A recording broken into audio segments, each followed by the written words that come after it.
Hey there guys, welcome back to my channel. Hope you all are doing great today. In today's video, I am returning to the nightwish genre of music. So last video that I did on this channel was I did Angels Fall First, which is their technical first album. But this time I'm doing their technical second album, but to Nightwish fans it's actually known as their first album, and it's called Oceanborn, and I've got the physical copy here, so this is what the cover looks like, and then here's the CD that's in the case. So in my last video I was talking about that the reason I think that their actual first album isn't known as their first album is because the sound is different compared to Oceanborn. Oceanborn is very operatic, beautiful, spooky, classical, symphonic rock stuff, where the first one, it's still that sound, but it's more atmospheric, wavy, almost Indian sounding vibes with classical opera to it, but there's not as much opera long lasting notes to it, so it just sounds very different to the second one. So I think that's why it's not well known, because it's not their proper sound, what they originally wanted, which is Oceanborn. So I'm gonna state all of the song names on my computer on this side. Some of these words are hard to read.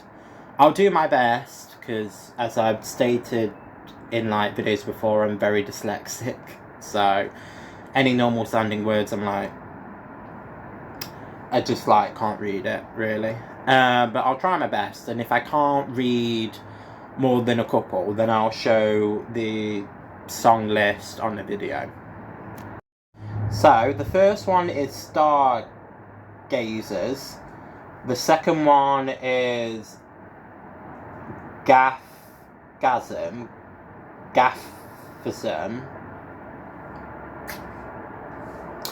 Devil in the Dark Ocean is the third one, Script of Witness, Passion and the Opera, Swan Heart, Moondance, The Rider, the Fossum, Souls to Origin, Walking in the Air, and Night Quest. Okay, I do feel like I've butchered pretty much half of the track, so I'm actually gonna show a video of what all the songs are called, so you know. So guys, this is the song list. There's 11 altogether. I did try my best, but I do feel like probably about 4 or 5 of them it's just weird language to me, so I tried my best, but here's all of them for those of you that can read. So I would say out of the 11 songs, I probably have about 5-6 favourites, so about half of them are my favourites. So I'm going to state them now. My first favourite is the second track, which is one of the ones I can't pronounce. Gemsman. And then the second favourite is the third track, which is Devil in the Deep Ocean.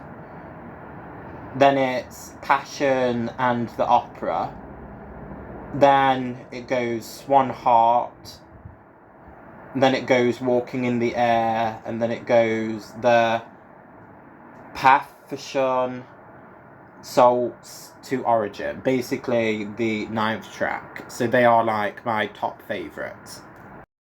But Angels Fall First, Oceanborn, and Wishmaker are albums that I can listen to fully, but this is very typical of me. I have favourites with pretty much every band, group or artist that I really like. I just naturally have favourites, but that does not mean that the album is not listenable, because I have listened to all three of them albums like 100% and felt satisfied.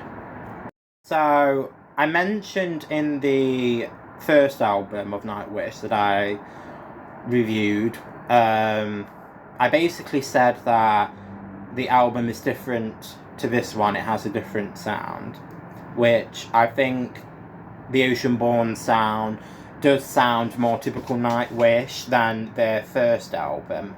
The first album was a lot more experimental. I feel like naturally, just as a band, they were experimenting with sounds, with different singers, different sounds. I personally prefer the typical Nightwish sound, which is not the first album, but I do love the first album because it is different to their other stuff. Like I say, it's a lot more spiritual when it comes to the sound and atmospheric, which I really appreciate. So, I mentioned also before that Nightwish is one of them where I don't think the songs, other than the odd couple of songs, that they're not talking about anything in particular, or at least from what I kind of hear them, they've all got an emotional lyric to them, and they will always have a reason, lyric-wise, why they are singing said-so songs, but it just never really... It never really, other than probably within the whole songs that I know, there's probably like 6, 7 that I can like say this is definitely about something in particular. So just kind of keep that in mind, that I'm going to talk more about the music when it comes to the tracks. So the first one is obviously my favourite, that is Fossum. This one is a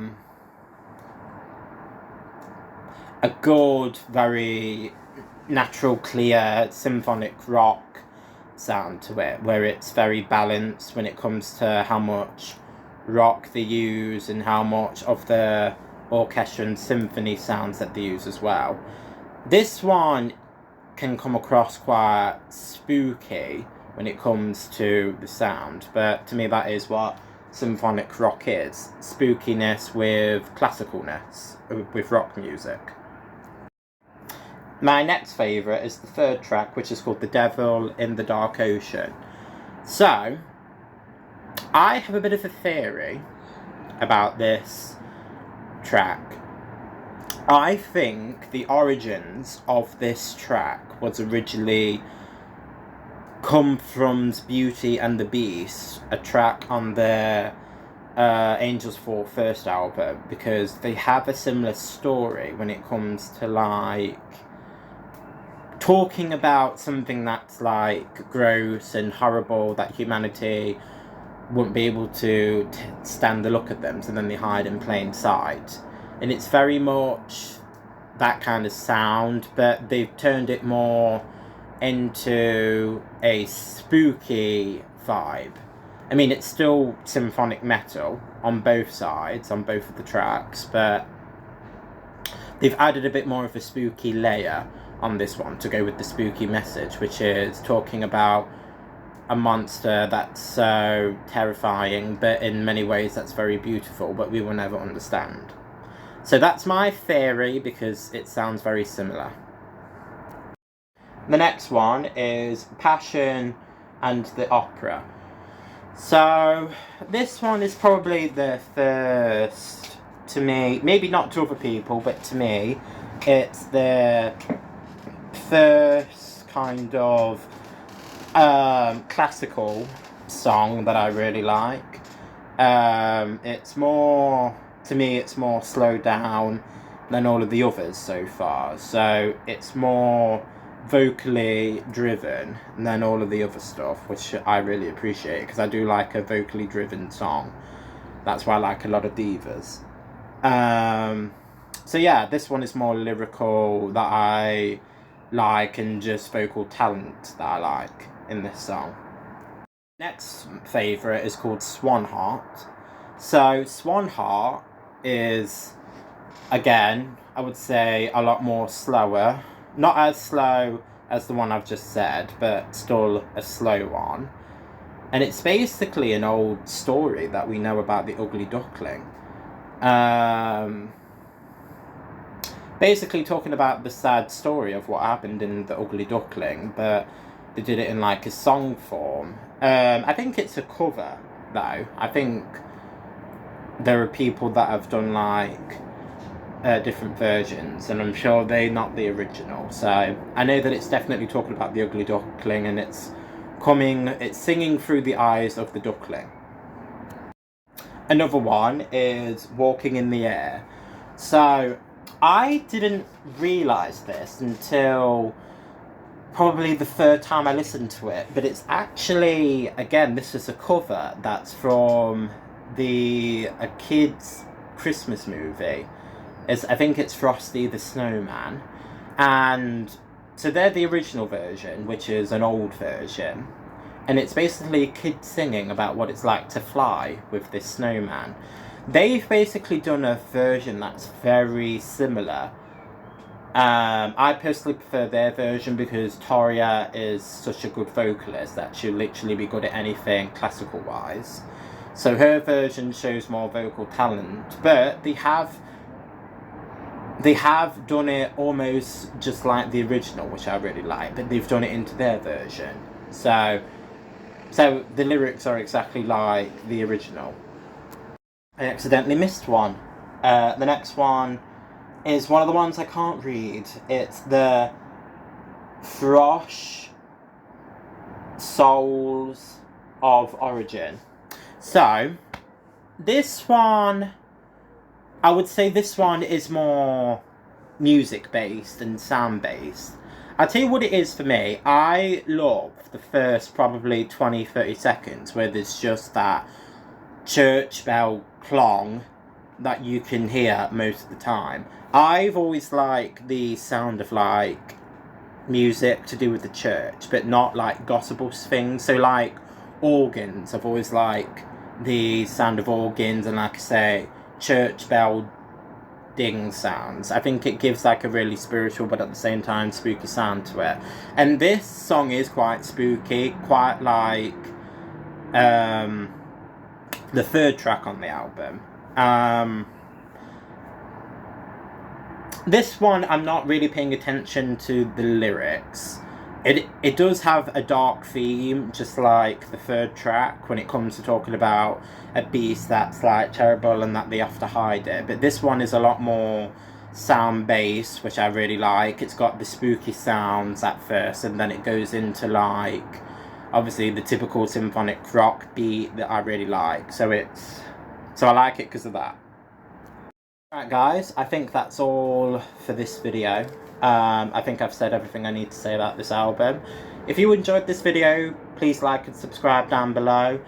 If you like Nightwish or hate Nightwish, let me know kind of what you think of them in the comments down below, or I'll link my Twitters down below and also my other YouTube channel where I talk about my experience as a gay guy. That's the non-woke leftist version. So there'll be no filters and complete honesty.